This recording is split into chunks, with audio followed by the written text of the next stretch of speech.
Vamos al libro de Hebreos, capítulo 7, y vamos a leer desde el versículo 11 hasta el versículo 28.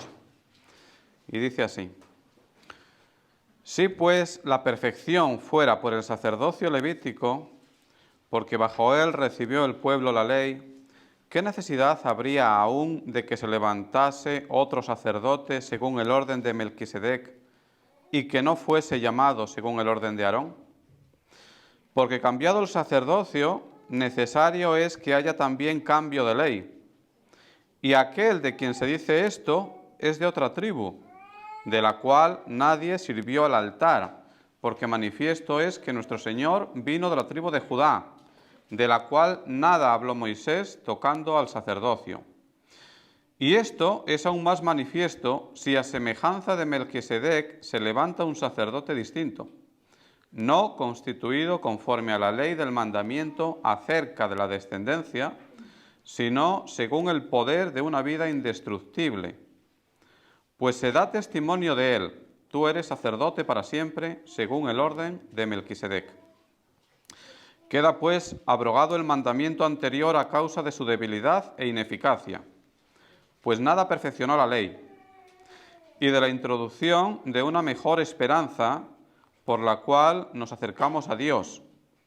Y esto no fue hecho sin juramento, porque los otros ciertamente sin juramento fueron hechos sacerdotes, pero este, con el juramento del que le dijo: juró el Señor, y no se arrepentirá, tú eres sacerdote para siempre, según el orden de Melquisedec.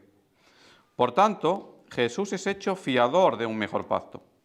Y los otros sacerdotes llegaron a ser muchos, debido a que por la muerte no podían continuar. Mas este, por cuanto permanece para siempre, tiene un sacerdocio inmutable, por lo cual puede también salvar perpetuamente a los que por él se acercan a Dios, viviendo siempre para interceder por ellos.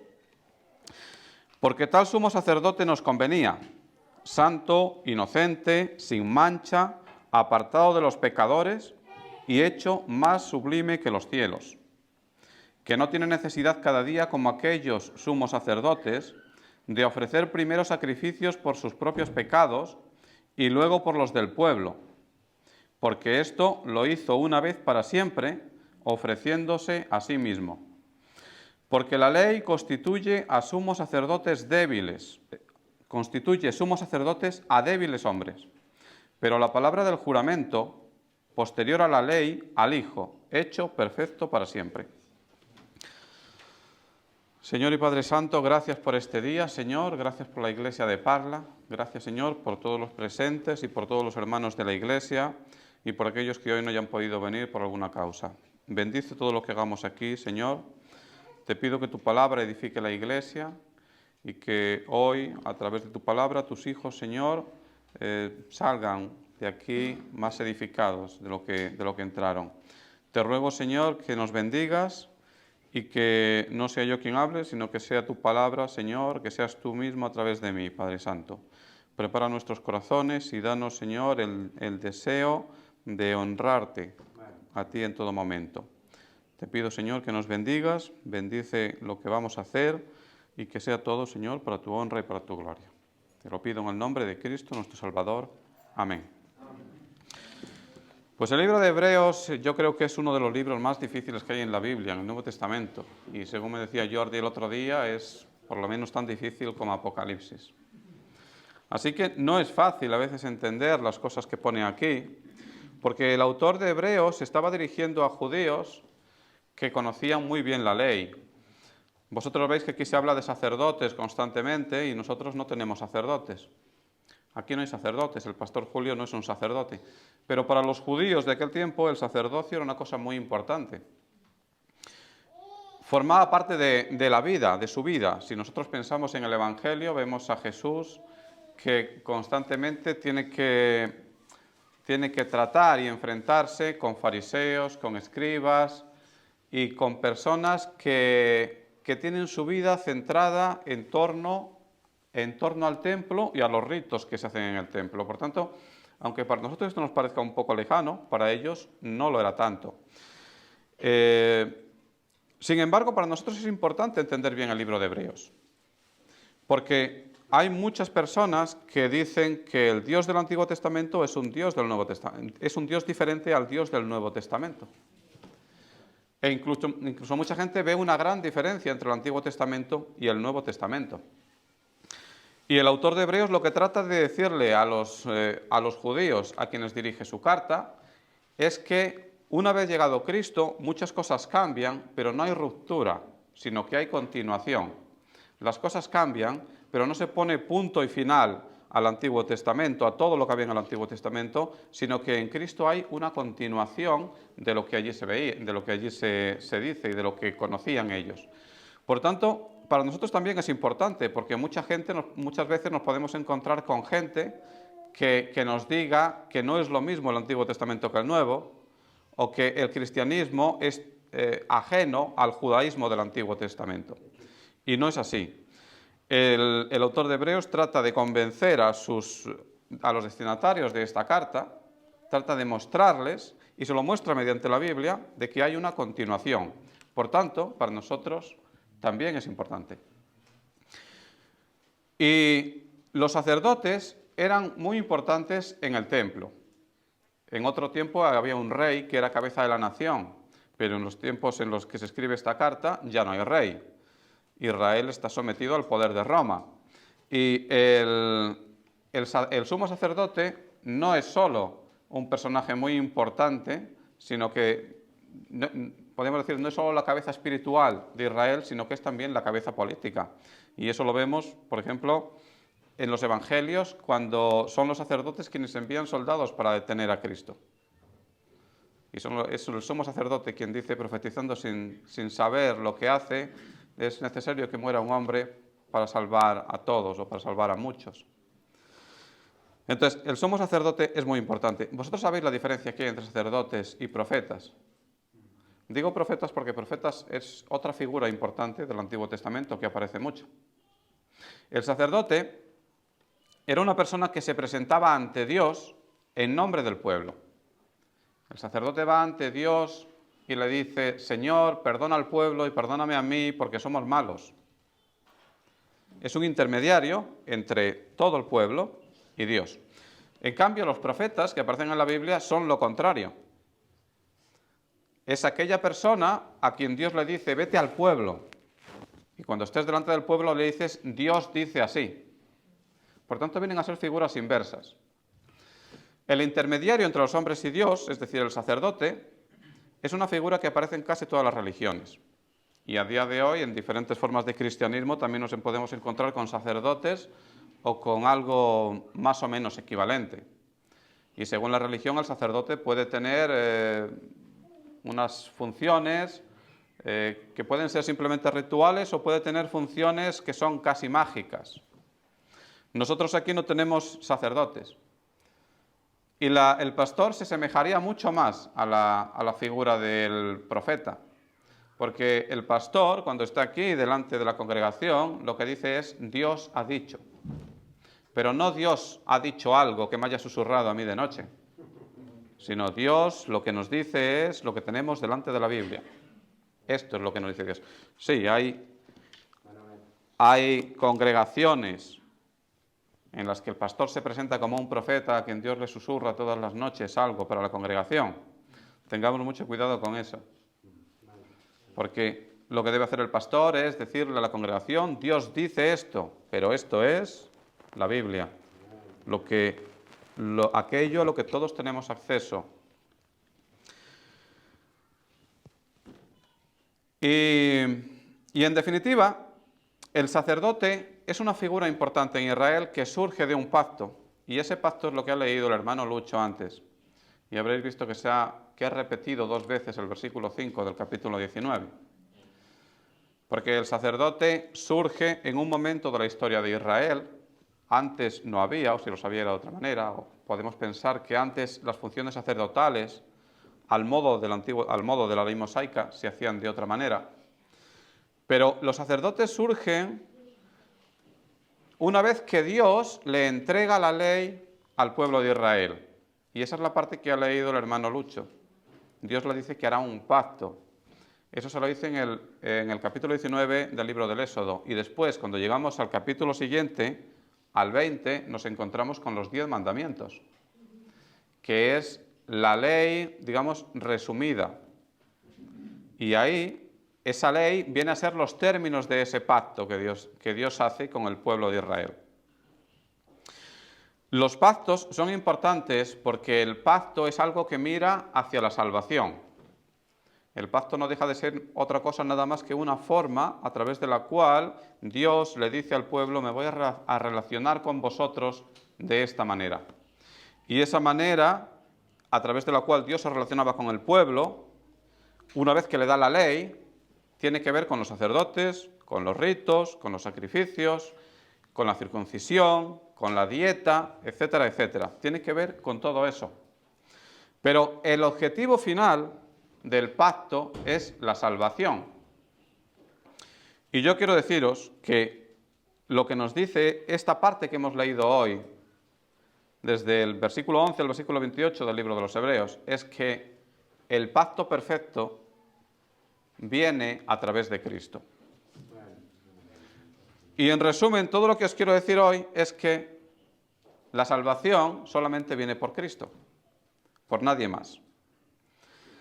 En los capítulos anteriores, o al menos hasta llegar aquí al versículo 11 del libro de Hebreos, versículo 11 del capítulo 7, el autor de Hebreos ha establecido que hay un sacerdocio nuevo, que ese sacerdocio que se daba en el templo y que ha tenido lugar durante 1000 años aproximadamente, ahora termina.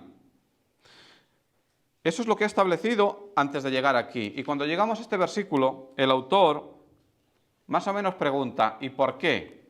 ¿Por qué es necesario cambiar el sacerdocio? ¿Por qué se acaba el sacerdocio aarónico? Ese sacerdocio que se establece en el Sinaí, cuando Dios le da la ley a Moisés. ¿Por qué acaba ese sacerdocio? Y lo que nos dice en el versículo 11 es que ese sacerdocio acaba porque no es perfecto. Lo dice de otra manera, haciendo una pregunta retórica: si la perfección fuera por el sacerdocio levítico, porque bajo él recibió el pueblo la ley, ¿qué necesidad habría de un cambio? ¿Por qué es necesario cambiar ese sacerdocio? Y la respuesta es que ese sacerdocio no es perfecto. ¿Qué significa que el sacerdocio no es perfecto? Pues una cosa perfecta básicamente es una cosa que no cumple con aquellas funciones para las que se ha fabricado, aunque pueda haber muchas definiciones de perfecto, según de qué estamos hablando. En el Nuevo Testamento, perfecto, cuando se aplica a las personas, se refiere a el grado de madurez que tiene la persona. Una persona perfecta es una persona que crece en la fe. Y una persona imperfecta es una persona que se ha quedado estancada, podríamos decirlo así. Pero en este contexto, perfección significa salvación. El sacerdocio levítico cambia porque ese sacerdocio no da la salvación. A través del sacerdocio levítico nadie se salva. Y por eso es necesario que haya un sacerdocio nuevo, de acuerdo a un orden nuevo, con unas características distintas que permitirá la salvación. Y en base a esa afirmación que hace en el versículo 11, después el autor dice algo que probablemente para los judíos les sonaría de una manera muy brusca, porque dice: si cambia el sacerdocio, cambia la ley. Y lo justifica diciendo que el nuevo sacerdote no sigue el orden levítico, sino que viene siguiendo un orden diferente. Y repite otra vez que el nuevo sacerdote no viene de la tribu de Leví, sino de la tribu de Judá. Y esa simple afirmación ya nos indica que efectivamente la ley tiene que cambiar. Porque si la ley dice los sacerdotes tienen que ser de la tribu de Leví, descendientes de Aarón, y ahora viene un sacerdote que no es de la tribu de Leví ni es descendiente de Aarón, lógicamente esa ley cambia. No puede seguir la misma ley.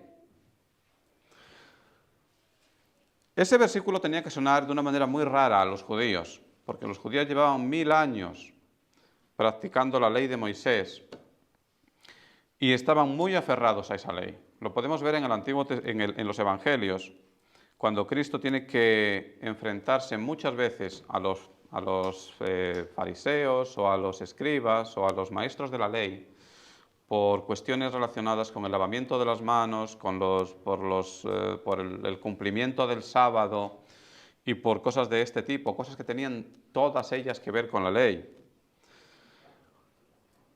Pero lo importante de todo esto es que aquellos judíos entiendan que ese cambio de ley no es algo extraño, sino que es algo que ya estaba anunciado. Y veis que en esta parte nosotros hemos leído 2 veces el Salmo 110, versículo 4. Tú eres sacerdote para siempre según el orden de Melquisedec. Es decir, en el Antiguo Testamento ya estaba profetizado que ese cambio se iba a producir. No se trata de una invención nueva, se trata de algo que ya Dios le había dicho. Dios nunca le había dicho que la ley de Moisés iba a ser eterna. Y si vais conmigo al libro de Jeremías, capítulo 31, versículo 31, veréis que hay otro sitio en donde también se dice que la ley de Moisés tendría un final.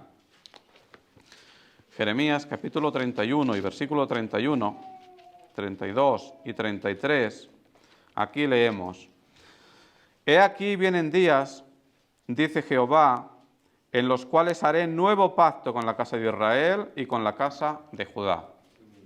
Un nuevo pacto significa que aquel pacto que hizo Dios con Moisés y que se basa en la ley iba a tener un final. Y dice el versículo 32, no como el pacto que hice con sus padres el día que tomé su mano para sacarlos de la tierra de Egipto.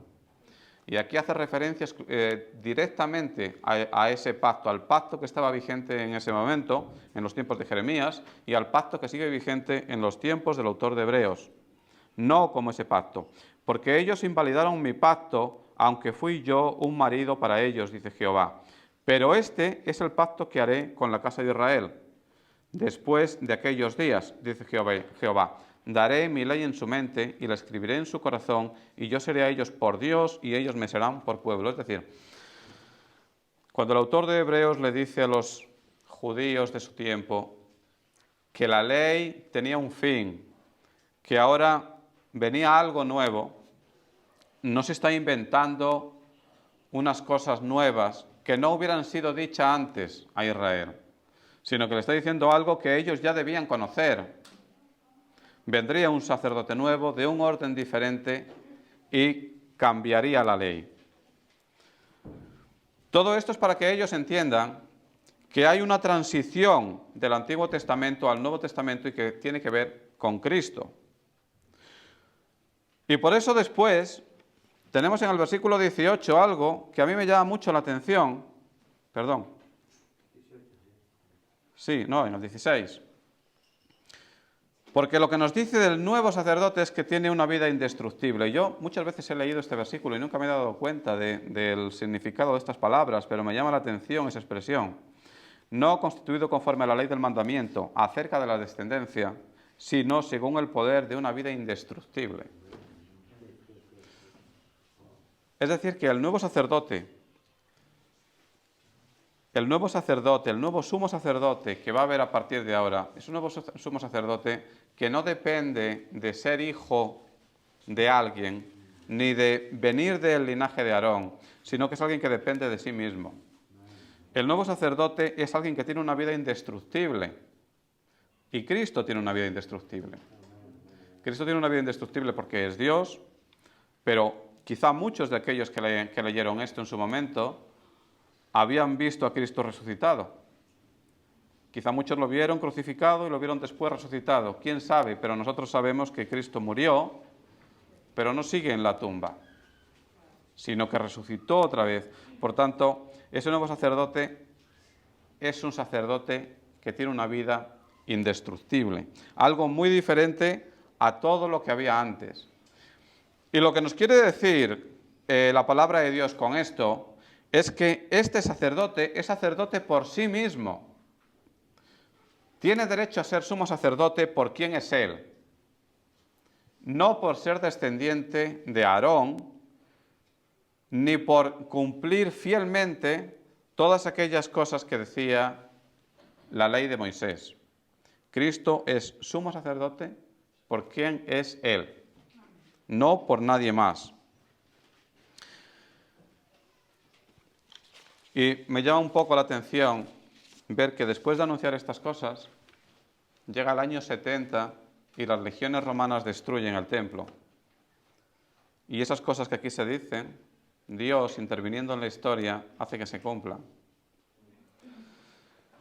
Todo esto se lo dice el autor de Hebreos a los judíos porque estaban aferrados a unas tradiciones que tal vez le permitieran entender lo que Él les dice, pero les impedía dar el paso que requiere la salvación.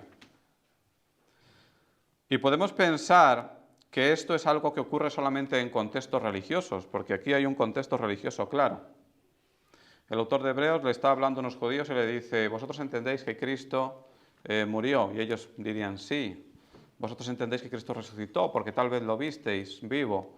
Y ellos dirían: sí. ¿Vosotros entendéis que la ley de Moisés acaba el culto en el templo y acaban los sacrificios, la circuncisión, las dietas, los lavamientos rituales? Y llegados a este punto, ellos, aún habiendo entendido lo anterior, tal vez muchos se quedaban pensando si eso de verdad es cierto. En el libro de los Hechos y en las cartas de Pablo vemos cómo muchos judaizantes a veces trataban de compatibilizar la verdad del Evangelio con los ritos que surgían de la ley de Moisés. Y vemos que eso es imposible. Así que de lo que se trata aquí es de que nos demos cuenta de que las tradiciones pueden impedir la salvación de la persona. Y esto es algo que ocurría entonces con los judíos y que ocurre hoy también con muchas personas que pueden entender intelectualmente el Evangelio, pero después se aferran a una tradición, ya sea católica o sea una tradición diferente, y siguen con una serie de ritos que les impiden dar el paso necesario para la salvación. Esas personas están a nuestro alrededor. Y si vosotros habláis con ellas, os daréis cuenta de que son capaces de entender que Cristo es Dios y que la salvación solo está en Cristo. Sin embargo, después hay algo que los mantiene aferrados a unos ritos y a unas costumbres que les impiden dar el último paso. Por lo tanto, todo aquello de lo que habla aquí es una cosa actual también, porque tiene que ver con personas que están a nuestro alrededor. Yo entiendo que los salvos ya han superado esas cosas. Las personas salvas han dejado atrás muchos ritos, muchos rituales y todo tipo de tradición para entender que la salvación solamente viene por Cristo. Aún así, entre las personas salvas debemos tener cuidado, porque aunque no esté en juego la salvación, a veces también nos aferramos a tradiciones o a maneras de entender la vida cristiana que se basa mucho en hacer cosas y no en adorar a Dios en espíritu y en verdad. A veces aquí han entrado personas que han estado en la iglesia y luego se han ido porque aquí no se hacen las cosas como se hacían en otra iglesia diferente. Eso no da la salvación. La salvación y la adoración verdadera es otra cosa. Pero tengamos cuidado con los ritos porque nos pueden atar de muchas maneras y nos pueden, a los que no son salvos le pueden impedir la salvación, pero a los salvos a veces le impiden el crecimiento. Vamos a leer 2 versículos que tienen que ver con la ley. Uno está en Romanos, capítulo 3, versículos 19 y 20.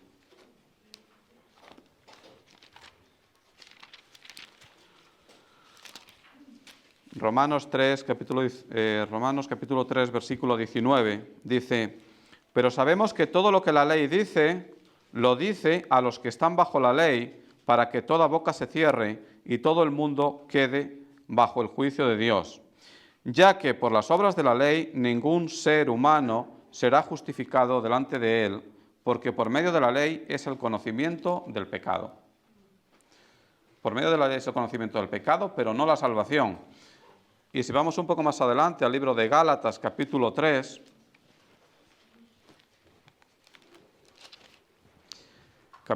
versículos 10 10 y del 10 al 13 leemos: porque todos los que dependen de las obras de la ley están bajo maldición, pues escrito está: maldito todo aquel que no permaneciere en todas las cosas escritas en el libro de la ley para hacerlas. Y que por la ley ninguno se justifica para con Dios es evidente, porque el justo por la fe vivirá. Y la ley no es de fe, sino que dice: el que hiciere estas cosas vivirá por ellas. Cristo nos redimió de la maldición de la ley, hecho por nosotros maldición, porque está escrito: maldito todo el que es colgado en un madero. La ley nos muestra el pecado, pero la ley nos da la salvación. La ley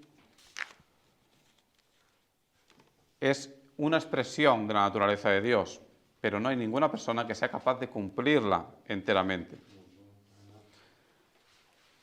Y por eso después, cuando llegamos en el libro de Hebreos, al versículo 18, el autor dice: queda pues abrogado el mandamiento anterior a causa de su debilidad e ineficacia. Este también es un versículo que nosotros podemos leer sin darnos cuenta de la verdadera importancia que tenía cuando lo escuchaban los judíos. Le está diciendo que la ley de Moisés queda abrogada. Abrogar significa derogar, significa que ya no tiene efecto. Y esto era algo que para los judíos era una cosa muy fuerte. Le está diciendo que todo aquello que en lo que el centro de la vida de los judíos dejaba de tener sentido. Pero con todo debemos tener mucha precaución, debemos tener mucho cuidado con esto, porque la ley dice: no matarás. ¿Podemos pensar que está abrogado el mandamiento de no matarás? No. Hay muchas personas que hacen distinción en la ley, y lo que dicen es que la ley ceremonial, todas aquellas cosas que tenían que ver con el culto, con el templo, con los rituales, con los lavamientos, con la dieta, con la circuncisión, con todas las cosas relacionadas con el templo, son las leyes que quedan abrogadas. Las otras no. Bueno, que quedan abrogadas es una cosa clara. Nosotros lo vemos en el Nuevo Testamento. Dios le dice a Pedro: mata y come, de lo cual se deduce que ya no es necesario que haga una dieta, por ejemplo. Y Cristo dice: el sábado fue hecho para el hombre, no el hombre para el sábado. Por tanto, significa que nuestra visión del sábado tiene que ser diferente. Yo creo que podemos pensar que cuando se dice que queda abrogada, a lo que se refiere es que a toda la ley ceremonial deja de tener sentido. Resulta evidente que nadie tiene que ir a hacer un sacrificio de un animal más, porque el sacrificio perfecto ya está hecho. Sería tonto que tratáramos de acercarnos a Dios haciendo un sacrificio de un animal, cuando Cristo, que es el Cordero Perfecto, ha muerto por nosotros. Sin embargo, también resulta evidente que la ley de no matarás o no robarás es algo que debemos cumplir. La diferencia está en que nosotros no debemos cumplir esas leyes para llegar a Dios, sino que sabemos que la salvación viene por Cristo. Pero después de nosotros debe salir el deseo de cumplir la voluntad de Dios y no matar a nadie, por ejemplo. La ley es expresión de la naturaleza de Dios. Por tanto, la ley es perfecta, como hemos leído, y la ley es buena. Y si pensamos que los creyentes tienen el Espíritu Santo morando en ellos, resulta evidente que todo aquel que sea creyente deseará cumplir la ley, pero no como medio para obtener la salvación, sino porque de esa manera agradamos a Dios. Y este versículo nos dice, fijaos bien, queda abrogado el mandamiento a causa de su debilidad e ineficacia. La ley, dice aquí, es débil y es ineficaz. ¿Qué significa? Significa que la ley no salva a nadie. Y luego dice, Pues nada perfeccionó la ley. ¿Y a qué se refiere con que nada perfeccionó la ley? Significa también lo mismo, la ley no salva a nadie. Nosotros podemos estar toda nuestra vida haciendo rituales, los que dice la Biblia, o podemos inventar nosotros. Podemos inventarnos rituales que resultan dolorosos. Podemos ir descalzos hasta Santiago de Compostela, por ejemplo. O podemos, no sé, hacer cualquier cosa que se nos ocurra pensando que de esa manera agradamos a Dios. Pero al cabo cuando lleguemos al último segundo de nuestra vida, nosotros no habremos sido perfeccionados por todo eso. ¿Recordáis lo que le dijo Jesús a los fariseos? Sois sepulcros blanqueados. ¿Qué significaba eso? Jesús le dice eso a unas personas que se habían pasado toda su vida diezmando la menta y el poleo, cumpliendo las ordenanzas de la ley, fijándose en las cosas más insignificantes. Pero por dentro su naturaleza humana seguía siendo la misma. Por mucho que exteriormente nosotros hagamos cosas, la ley no cambia nuestro interior. Y seguiremos siendo malos. Y seguiremos estando inclinados al pecado. Y seguiremos deseando la muerte de nuestros enemigos, tal vez. Porque no hay muchas cosas buenas en nosotros. Más bien, no hay ninguna cosa buena en nosotros. La ley no perfecciona, porque la ley te dice, haz, cumple, sigue unos preceptos, unas normas, haz cosas. Pero después de todo ello, tú seguirás siendo el mismo. Nada habrá cambiado para ti. Ahora, cuando llega Cristo, sí cambia algo. Aquí lo que nos dice es que la ley no perfecciona nada, sin embargo, ahora surge, ¿qué surge? Surge una mejor esperanza. ¿Qué significa? Que ahora viene algo mejor. Y esa mejor esperanza, ¿qué esperanza es? Esa esperanza tiene que ver con la salvación. Porque dice, ahora surge una mejor esperanza por la cual nos acercamos a Dios. De la abolición de la ley surge algo que nos coloca en una situación de privilegio, porque nos podemos acercar a Dios. ¿Recordáis la última vez que estuve aquí? Y si no, lo podéis leer en los versículos anteriores, que leímos que Cristo era nuestro precursor y llegaba como precursor nuestro al lugar santísimo. Y recordaréis que eso es lo que hacía el sumo sacerdote una vez al año. Iba al lugar santísimo. El lugar santísimo es aquel lugar en donde se manifiesta de una manera más evidente o más clara o más cercana la presencia de Dios. Nosotros, a través de esa mejor esperanza que está basada en el sacrificio de Cristo, en la obra de Cristo, podemos acercarnos a Dios.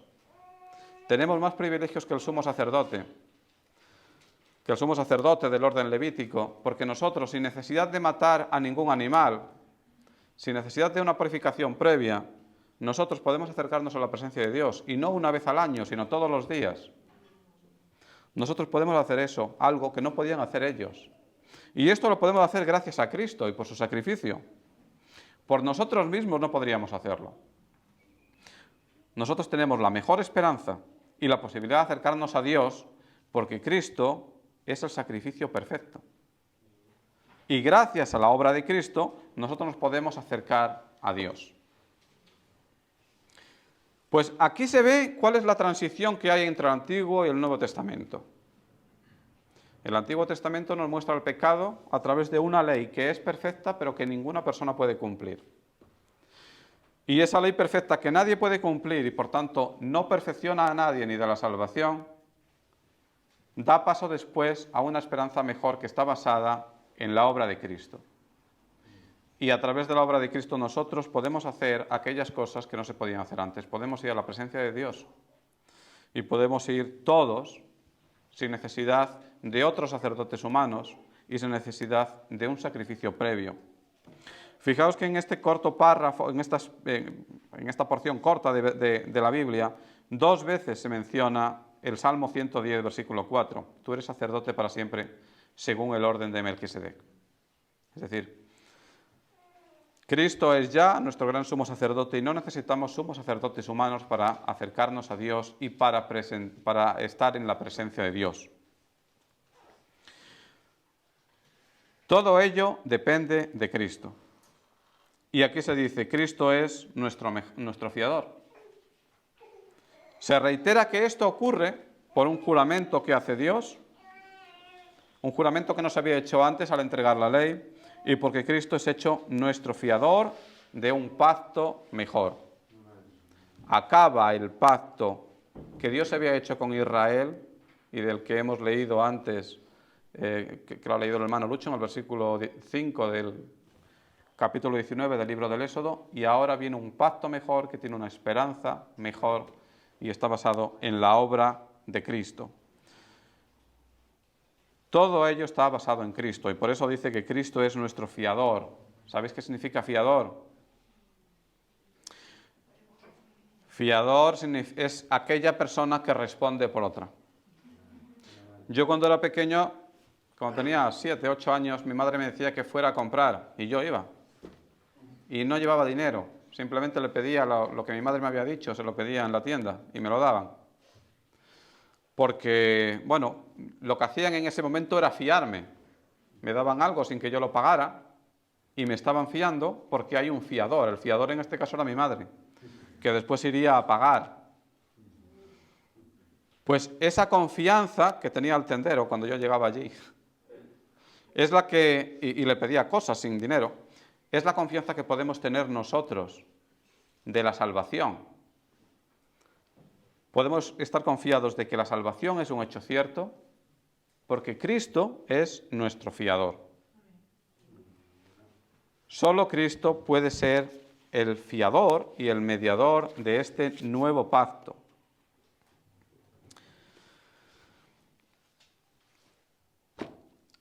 Cuando nosotros vemos en la Biblia que aparecen los sacerdotes y que aparece la ley, debemos darnos cuenta de que eso tiene que ver con el pecado y con la necesidad que tiene el hombre de un ministerio de reconciliación. Los sacerdotes, la ley y todas las instrucciones que Dios le da a Moisés en el Sinaí y que después los judíos ponen en práctica, mejor o peor según las épocas. Todo ello tiene que ver con el hecho de que nosotros somos pecadores.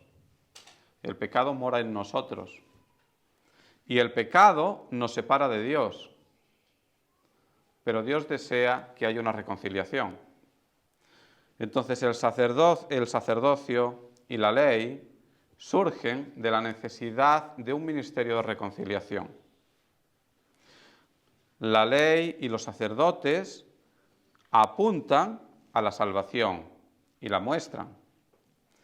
Pero ese sacerdocio humano es un sacerdocio insuficiente, es un sacerdocio ineficaz, es un sacerdocio que no puede dar la salvación. El versículo 23 dice: los otros sacerdotes llegaron a ser muchos, debido a que por la muerte no podían continuar. Ese ministerio de reconciliación estaba basado en la debilidad humana. Los sacerdotes vivían y morían, y por muchos años que vivieran, al final debían dar lugar a un nuevo sacerdote. Y estaba basado en sacrificios de animales. Ahora se pasa a algo diferente. Ahora se pasa a un sacerdocio que dice, en el versículo 24, que permanece. El sacerdocio de Cristo es un sacerdocio que permanece. No tiene que ver con la sucesión de sumos sacerdotes. ¿Y para cuándo permanece? ¿O por cuánto tiempo va a permanecer este sacerdocio? Este sacerdocio va a permanecer para siempre. Porque dice aquí, es un sacerdocio inmutable. Y si este sacerdocio permanece para siempre, y es un sacerdocio que nos da la salvación, ¿qué podemos pensar de la salvación? ¿Es temporal? Si el sacerdocio es eterno, la salvación que le da al hombre es una salvación eterna también. Podemos estar convencidos de que en Cristo tenemos la salvación eterna. Si inmutable es el sacerdocio, inmutable es la salvación. Y podemos estar seguros de que solo a través de Cristo se obtiene la salvación, no a través de ritos, ni ceremonias, ni a través de personas, no a través de nosotros. No podemos salvar a nadie, nadie se puede salvar a sí mismo, nadie puede salvar a otros. ¿Recordáis Juan 14:6? Es un versículo muy conocido. Yo soy el camino y la verdad y la vida, nadie viene al Padre sino por mí. Solo Cristo da la salvación. Y en Hechos capítulo 4, versículo 12, tenemos otro versículo igual de interesante. En ningún otro hay salvación, porque no hay otro nombre bajo el cielo dado a los hombres en quien podamos ser salvos. Solo a través de Cristo podemos obtener la salvación. La salvación es estar la eternidad con Cristo. Y es un gran privilegio de todos aquellos que depositan su confianza en Cristo como Señor y Salvador. Nosotros ahora podemos estar convencidos de que tenemos la salvación y sin embargo seguimos conviviendo con el pecado. Algún día estaremos con Él y el pecado ya será algo alejado por completo de nosotros. Pero este versículo también nos dice una cosa en la que nos tenemos que fijar. Versículo 24. Este permanece para siempre, tiene un sacerdocio inmutable, por lo cual puede salvar perpetuamente a los que por él se acercan a Dios. Pensar que la salvación es eterna debe ser motivo de consuelo para todos nosotros. Pero al mismo tiempo darnos cuenta de lo que dice a continuación, quizá nos deba entristecer un poco, porque dice, a los que por él se acercan a Dios. ¿Qué significa esto? Pues esto significa que la salvación no es para todos. Es triste decirlo, pero esto es así. Hay mucha gente que piensa que Dios es lo bastante bueno como para que nadie vaya al infierno, para que nadie deje de salvarse. Pero la Biblia no nos dice eso. La salvación es solo para aquellos que, por medio de Cristo Jesús, se acercan a Dios. Nadie más. Nosotros tenemos la obligación como creyentes de proclamar el Evangelio. Y debemos descansar confiados pensando que Dios al final salvará a los suyos. Nosotros no podemos salvar a nadie. Podemos proclamar el Evangelio y luego confiar en que Dios salve a quienes sean hijos suyos. Pero debemos darnos cuenta de que no todo el mundo va a ser salvo. Solamente serán salvos aquellos que voluntariamente se acerquen a Dios. Nosotros no podemos empujar a nadie y decir, yo haré que tú seas salvo. Pero debemos saber que todo el que voluntariamente se acerca a Dios será salvo. En Juan 6:37 leemos, el que a mí viene, no lo echo fuera. Solo hace falta que deseemos ir a Cristo. Ahí está nuestra responsabilidad. Dios salvará a todos aquellos que se acerquen a Él, pero no salvará por obligación a quienes decidan ignorarlo.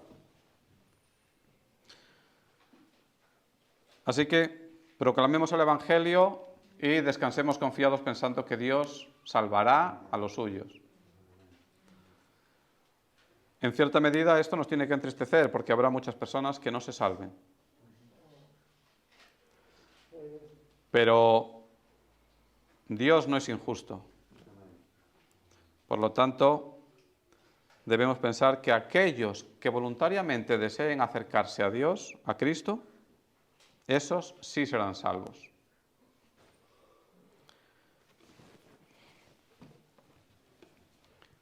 Y a continuación, aquí vemos algunas de las características que muestra el libro de Hebreos de nuestro sumo sacerdote. Santo, inocente, sin mancha, apartado de los pecadores y hecho más sublime que en los cielos. Si vais un poco atrás conmigo, al capítulo 4, versículo 15,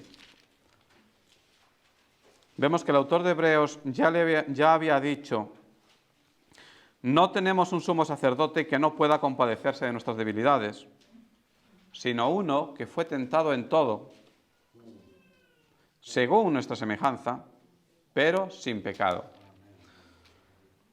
Tenemos un gran sumo sacerdote que es santo, inocente, que no tiene mancha, que paseó por este mundo, que conoce el pecado, que vivió entre pecadores, pero él no pecó nunca.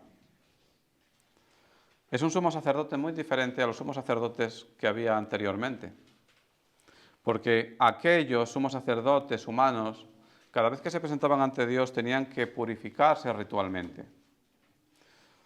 No es este el caso con Cristo. Tenemos un sumo sacerdote que nos conoce, que ha sido semejante a nosotros y que ha conocido el pecado, pero él no ha pecado. Hay otro versículo que me llama la atención en Juan, capítulo 14, versículo 30, que dice, Cristo dice, Satanás no tiene nada en mí. Satanás no tiene nada en Cristo. ¿Qué podría tener Satanás en Cristo? ¿O qué podría tener Satanás en nosotros? ¿Qué puede relacionar a un hombre con Satanás? El pecado. Satanás ha pecado y nosotros también pecamos. Pero Satanás en Cristo no tiene nada, porque vivió entre nosotros, pero no pecó jamás.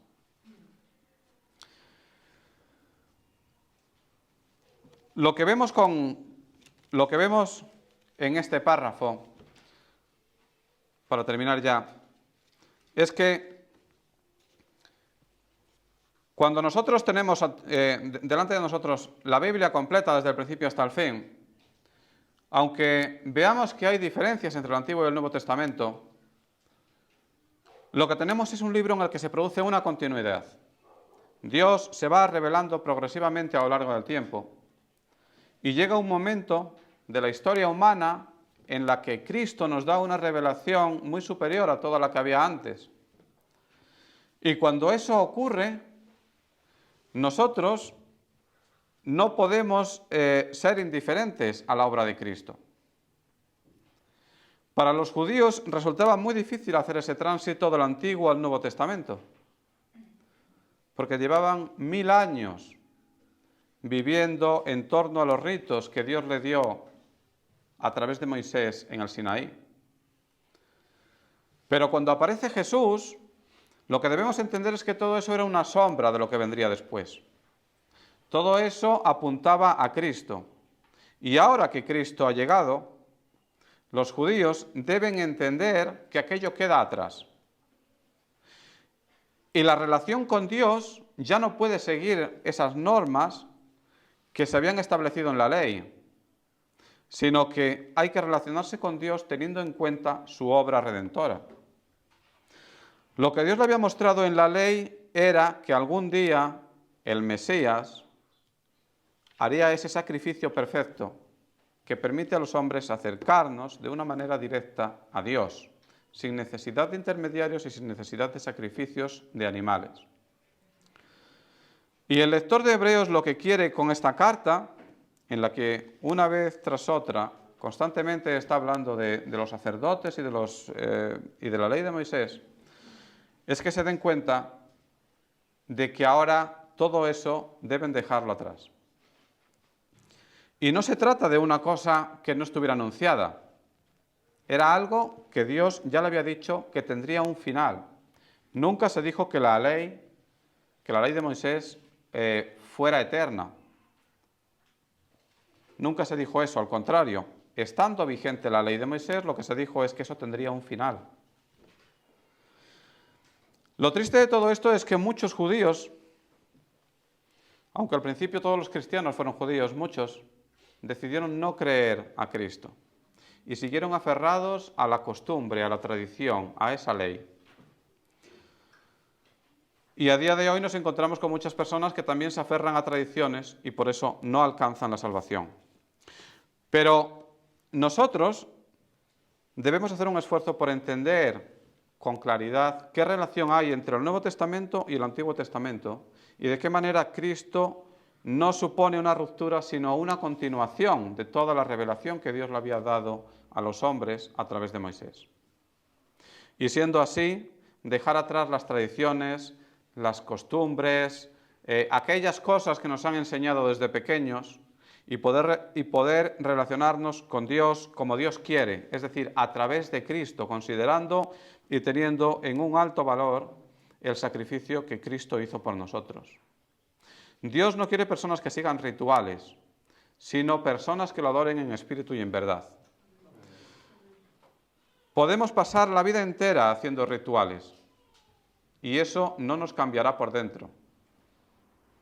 Pero si nosotros entregamos nuestra vida a Cristo y permitimos que el Espíritu Santo trabaje en nosotros, descubriremos que muy rápidamente somos personas diferentes. Aquello de lo que la ley era incapaz, cambia mediante la obra de Cristo. Yo os pido que hagáis un esfuerzo por entender el Antiguo Testamento a la luz de la revelación que Dios nos da en el Nuevo. Y que entendamos que no hay una ruptura, que no son dos cosas diferentes, sino que en el Nuevo Testamento lo que se hace es que se explica el Antiguo. Pero no podemos acercarnos a Dios sino a través de la obra de Cristo. El versículo 28 nos dice: la ley constituye sumos sacerdotes a débiles hombres, pero la palabra del juramento posterior a la ley, al Hijo hecho perfecto para siempre. Adoremos a Dios a través de Cristo en espíritu y en verdad, sin ritos, sin ceremonias, sin costumbres mecánicas que repetimos una vez tras otra, como si eso tuviera un valor en sí mismo.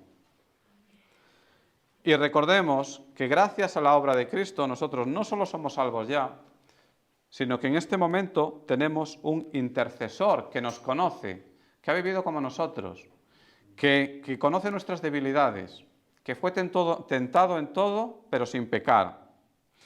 En el versículo 25 nos dice que Cristo puede salvar a todos, salvar perpetuamente a los que por Él se acercan a Dios, viviendo siempre para interceder por ellos. Es decir, que Cristo está ya intercediendo por nosotros en el cielo. Y esto nos lleva a una verdad que tiene que darnos una gran felicidad. En este momento Cristo está en el cielo, en la presencia del Padre, y está intercediendo por cada uno de nosotros. Y nosotros tenemos ese gran privilegio de presentarnos ante Dios en oración, en presentar todos nuestros problemas y descansar en que Él actuará cuando llegue el momento. Si alguien hay aquí que no tenga a Cristo en su vida, no es tarde. Hoy es el día en el que se puede acercar y disfrutar de todos los privilegios que Cristo nos da. El privilegio de la salvación, el privilegio de acercarnos a Dios a través de Cristo y el privilegio de tener ante Dios a un intercesor que conoce nuestras necesidades y que se las presenta a Dios por nosotros. Así que, si hay alguien sin Cristo, hoy es el día en el que puede cambiar su situación. No hay nada más importante que la salvación. Y para los demás, pues un consuelo saber que la salvación la tenemos ya. Señor y Padre Santo, gracias por este día. Te pido, Señor, que me ayudes cuando esté delante de tu pueblo a ser claro y a poder decir cosas, Señor, que surgen de ti y no de mis ideas equivocadas. Gracias por tu pueblo, Señor, gracias por tu palabra y gracias, Señor, por la redención que tú nos das en Cristo Jesús, por la obra de Cristo. Ayúdanos a valorarla, Señor, y ayúdanos a entender que por difíciles que sean las situaciones que tengamos que atravesar en este mundo, no hay nada mejor, Señor, que la salvación. Aunque no tengamos nada, lo tenemos todo, Señor, porque tú nos has dado algo muy valioso. Gracias, Señor, por tu palabra y te pido, Señor, que bendigas a todos aquellos que estamos hoy aquí. En el nombre de Cristo. Amén.